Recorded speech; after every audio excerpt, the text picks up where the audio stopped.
శ్రీ మహావిష్ణువు ధరించి మానవుడు ఇలా ధరించాలి అని చెప్పిందే ఊర్ధ్వ పుండ్రం.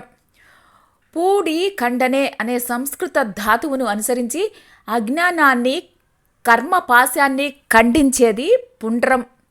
సత్వగుణం మనిషిని ఉన్నతమైన మార్గంలో ఉత్తమ లక్ష్యం వైపు నడుపుతుంది. తెల్లని నామాలు సత్వగుణాన్ని, దానివల్ల కలిగే ఉద్రేకరహిత స్థితిని తెలియచేస్తాయి. సత్వగుణం మనల్ని ఉన్నతికి తీసుకుని వెళుతుంది అని తెలియచేసేదే నిలువు బొట్టు. సత్వగుణానికి అధిష్టాన దేవత శ్రీ మహావిష్ణువు కాబట్టి 2 తెల్లని ఊర్ధ్వ పుండ్రాలు ఆయన పాదాలుగా శిరసావహిస్తారు. ఇక విశ్వమంతా వ్యాపించిన అనురాగానికి ప్రతీక లేత ఎరుపు రంగు. అనురాగానికి, ప్రేమకి మూలం లక్ష్మీదేవి. లక్ష్మీ స్వరూపానికి చిహ్నంగా నిలువు పుండ్రాల మధ్య మంగళకరమైన శ్రీచూర్ణాన్ని ధరిస్తారు.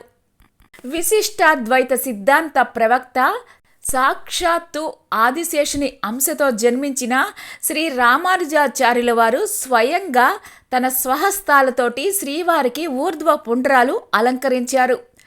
ఇప్పటికీ శ్రీనివాసుని నొసట ప్రతి శుక్రవారం అభిషేకం తర్వాత 16 తులాల పచ్చకర్పూరం, 1.5 తులాల కస్తూరితోటి ఈ తిరునామాలు అలంకరిస్తారు. బ్రహ్మోత్సవ సమయాలలో మాత్రం శ్రీనివాసుని ఊర్ధ్వ పుండ్రాలలో పచ్చకర్పూరం, కస్తూరి రెట్టింపుగా వినియోగిస్తారు. శ్రీనివాసునికి అత్యంత ప్రియమైనవి బ్రహ్మోత్సవాలు. 10 రోజుల పాటు జరిగే బ్రహ్మోత్సవాలలో బ్రహ్మోత్సవాలకు ముందు వచ్చే శుక్రవారం రోజు, మధ్యలో వచ్చే శుక్రవారం రోజు, తిరిగి ముగింపు శుక్రవారం రోజు, ఇలా 3 లేదా 4 శుక్రవారాలలో శ్రీవారి ఊర్ధ్వ పుండ్రాల అలంకరణలో 32 తులాల పచ్చకర్పూరం, 3 తులాల కస్తూరి వినియోగిస్తారు. అందుకే ఈ శుక్రవారాలను ఆలయ సాంప్రదాయాలలో రెట్టింపు శుక్రవారాలని, రెట్టవారాలని పిలుస్తారు. ఈ శుక్రవారాలలో స్వామివారి దివ్య మంగళ విగ్రహాన్ని వీక్షించిన వారికి మరో జన్మ ఉండదు. మానవుడు సహజంగా తమోగుణ ప్రధానుడు. తమోగుణాన్ని నశింపచేసుకుని సత్వగుణ ప్రధానులు కావాలి.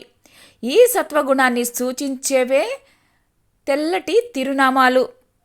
రజోగుణ సంపన్నుడు కూడా కావాలి అనే భావం అరుణవర్ణము కలిగిన శ్రీచూర్ణం తెలియజేస్తుంది. సత్కర్మలకు ప్రేరేపించు, నన్ను వ్యసనాల మాయలో పడనీయకు, సన్మార్గంలో నడిపించు అని శ్రీనివాసుణ్ణి వేడుకోవడం అనే అర్థం.